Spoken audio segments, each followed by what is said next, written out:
Israeli প্রধানমন্ত্রী Benjamin Netanyahu এবং ঊর্ধ্বতন কর্মকর্তাদের বিরুদ্ধে ইন্টারন্যাশনাল ক্রিমিনাল কোর্ট আইসিসির সম্ভাব্য গ্রেফতারি পরোয়ানা জারির বিষয়টি নিয়ে মার্কিন যুক্তরাষ্ট্র প্রশাসন, কংগ্রেস প্রায় সব মহলে তোলপাড় শুরু হয়েছে।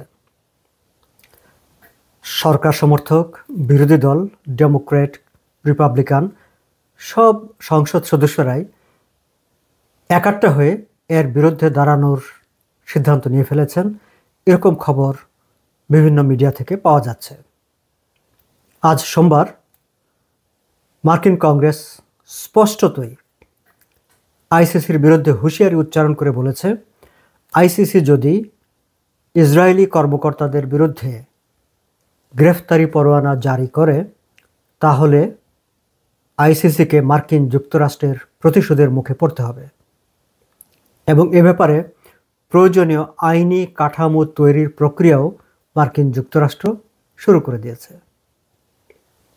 দর্শক, গতকাল আমার এক ভিডিওতে আমি এই ব্যাপারে আপনাদেরকে তথ্য দিয়েছিলাম যে আইসিসি গাজায় নিরস্ত্র মানুষ হত্যা এবং যুদ্ধ অপরাধের দায়ে ইসরায়েলি প্রধানমন্ত্রী বেঞ্জামিন নেতানিয়াহু, তার ডিফেন্স মিনিস্টার এবং ইসরায়েলি সেনাবাহিনী প্রধানের বিরুদ্ধে গ্রেফতারি পরোয়ানা জারির প্রক্রিয়া শুরু করেছে, এমন একটি খবরে ইসরায়েলি প্রশাসনের মধ্যে তোলপাড় শুরু হয়েছে।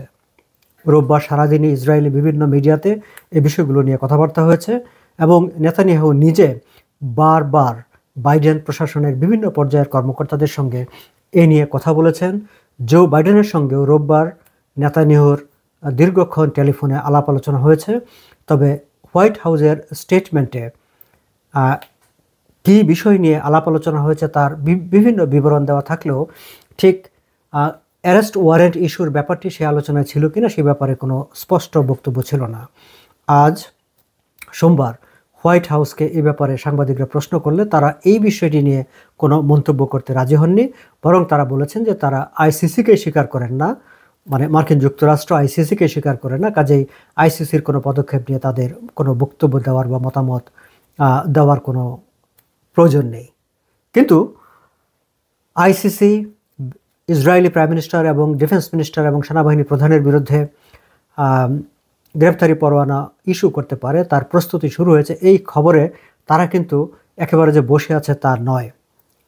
আজ ইউএস কংগ্রেসের হাউস স্পিকার মাইক জনসন তিনি একটি বিবৃতি দিয়েছেন এবং তিনি সেই বিবৃতিতে বলেছেন যে কোনো ধরনের ইউএস ইসরায়েলি প্রধানমন্ত্রী, ইসরায়েলি কর্মকর্তাদের বিরুদ্ধে আইসিসির যে কোনো ধরনের ওয়ারেন্ট ইস্যুর প্রচেষ্টা সেটি হবে ডিসগ্রেসফুল এবং ললেস, আইনগত কর্তৃত্ব বহির্ভূত। হাউস স্পিকার বাইডেন প্রশাসনের প্রতি অনুরোধ জানিয়েছেন যে কোনো কিছুর বিনিময়ে মার্কিন সরকারের যত ধরনের টুলস আছে সব ধরনের টুলস ব্যবহার করেই যেন এই ওয়ারেন্ট ইস্যুর প্রক্রিয়াটিকে বন্ধ করা হয়। তা না হলে বাইডেন প্রশাসনকে সতর্ক করে দিয়েছেন স্পিকার মাইক জনসন। তিনি বলছেন যে আজ যদি আইসিসি ইসরায়েলি প্রধানমন্ত্রী, ইসরায়েলি মিনিস্টার এবং ইসরায়েলি সেনাবাহিনী প্রধানের বিরুদ্ধে ওয়ারেন্ট ইস্যু করে এবং সেটি বন্ধ করা না যায়, সেটি থেকে তাদেরকে বিরত রাখা না যায়, তাহলে আইসিসি হয়তো মার্কিন US politician, US diplomat, US officials, US military personal তাদের বিরুদ্ধেও ওয়ারেন্ট ইস্যু করতে পারে।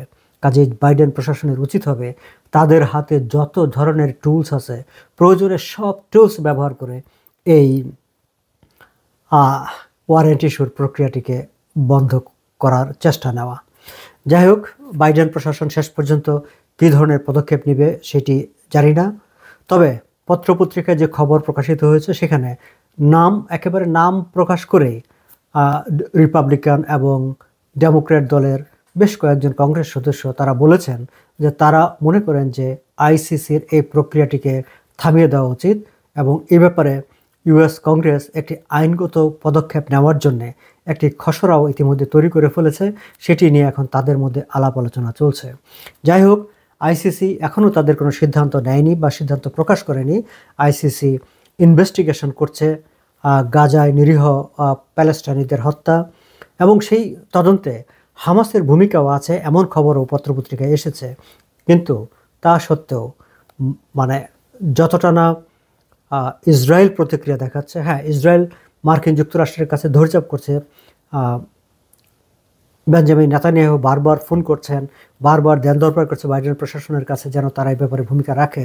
কিন্তু গতকালকে যেমন তেমন আজ সোমবার বাইডেন বিশেষ করে কংগ্রেসে যে ধরনের প্রতিক্রিয়া তারা প্রকাশ করেছে, তাতে মনে হচ্ছে যে বাইডেন প্রশাসন বা মার্কিন যুক্তরাষ্ট্র বোধহয় ব্যাপারটি মানে এই বেঞ্জামিন নেতানিয়াহুর বিরুদ্ধে ওয়ারেন্ট ইস্যুর প্রক্রিয়াটিকে জো বাইডেনের বিরুদ্ধে ওয়ারেন্ট ইস্যুর মতো করে তারা দেখছেন। যাই হোক দর্শক, সামনে যে কোনো ধরনের ডেভেলপমেন্ট হবে সেগুলো নিশ্চয়ই আমি আপনাদের সঙ্গে শেয়ার করব। আজ এই পর্যন্ত এই তথ্যটুকু জানিয়ে রাখলাম। আপনারা সবাই ভালো থাকবেন।